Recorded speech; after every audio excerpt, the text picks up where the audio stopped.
friends. My name is Avinash Phipps, and I'm a Path of Love leader based in the United States in America.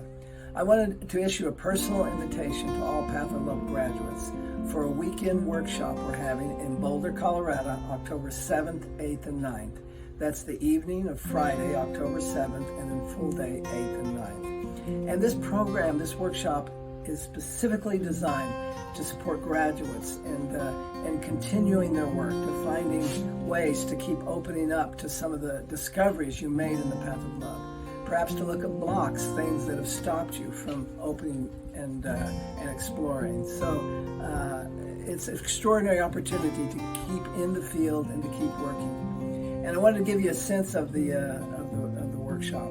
And if you'll recall, in your Path of Love, the 7-day intensive you did, whether it was last year or 5 years ago, whenever, the last day of the workshop, the quality in the room, the quality of the energy in the room, there's a certain presence, there's an openness, there's an honesty, a freshness, there's a connectedness. It's part of the magic of the work. Well, when we do this weekend deepening retreat, that is the quality that's in the room when we begin. Path of Love graduates coming from all over the country step into the room to start the workshop. Boom, we're in that space. And from there, we go deep. So I wanted to invite you again to come join us. If you need more information, click on the link below.